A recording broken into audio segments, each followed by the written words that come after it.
नमस्कार दोस्तो, हे बघा आज खूप दिवसातून मी व्हिडिओ काढलाय कारण उन्हाळा खूप होता, गरम होत होतं.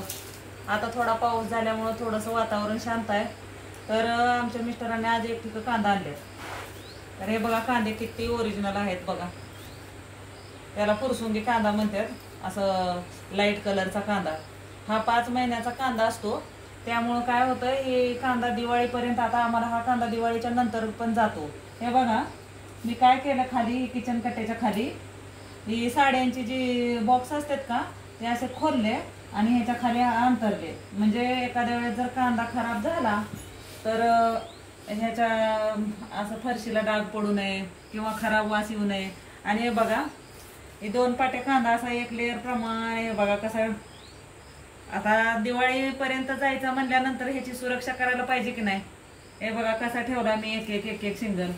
आणि आता काय करणार आहे, एका कडेपर्यंत ठेवलाय आणि आता ह्याच्यावर आता दुसरी लाईन ठेवणार आहे. 2 लाईन ठेवल्या तर कांदा नाही खराब होत. हे बघा. आणि आता काय होतंय, पाऊस पडल्यानंतर कांदा खूप महाग होतो ना. मग एकदम घेतला आम्ही, कारण आमचं कसं असतं सगळं आम्ही एकदमच घेतो. कारण आधी मध्ये आमच्या मिस्टरांना वेळ नसतो, कारखान्याची कामं असतात त्यांच्या पाठीमागे. 15-15 दिवस परत लेबर चेकिंगला बीडला गेले की येत नसते ते. आणि कांदा कमी पडला, बाजाराला जायचं, कुणी जायचं. म्हणून बघा काय छोटा कांदा आहे, काय मोठा कांदा आहे. आणि हा खाताना ना गोड लागतो कांदा. हे बघा गोड लागतो कांदा, असा तिखट नाही काय नाही. तर ह्याच्यावर आता ही 2 लाईन मी ठेवणार आहे कांद्याच्या, कारण एक ठिक कांदा आपला बसला पाहिजे ना. हे बघा 2 लेअर ठेवायला लागले आता ह्याच्यावर. ती कसा एकदम मस्त दिसतं. असं ठेवतंय का कोण? आणि तुम्हाला माहित नसेल तर असं ठेवा. हे बघा अजिबात कांदा खराब होत नाही. आणि कांदा पण तसाच पाहिजे, नाहीतर तुम्ही वेगळा कांदा आणचाल आणि असा ठेवचाल आणि म्हणचाल आमचा कांदा खराब झाला आणि ह्यांनी काय व्हिडिओ मध्ये सांगितलं. तसं नाही हा. कांदा पण हे 5 महिन्याचा कांदा, उन्हाळी कांदा आहे.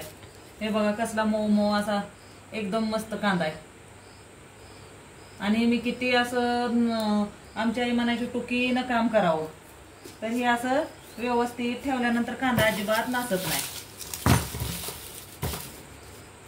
हे बघा मी 2 लाईन कांद्याच्या केलेल्या आहेत बघा. मी एकावर एक 2 ठेवलेत मी. आणि ह्याची अशी ही देठ वर करून ठेवायची. देठ म्हणजे यांची तोंड वर करून, म्हणजे खाली नसणार नाही, काय किडव मुंगी जाणार नाही.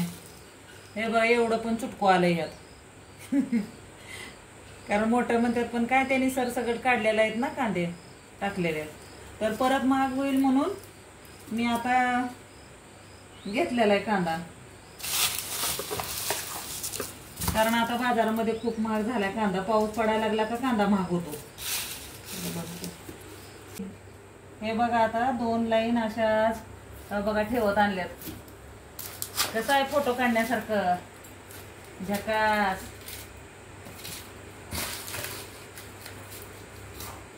असं ठेवलं ना 5-6 महिने कांद्याला काय होत नाही. आता हे बघा तुम्ही बघू शकता कसं लाईन दिसते छान. आता अजून 1-1.5 पाटी कांदा शिल्लक आहे. तर आता तो 1.5 पाटी कांदा कुठं ठेवायचा. आता जागाच नाही आमच्या घरात ठेवायला, तसंच ठिकाण ठेवावं लागेल. तुम्ही कमेंट मध्ये सांगू शकता की बाबा हा कांदा आता उरलेला ताई कुठं ठेवू शकता तुम्ही.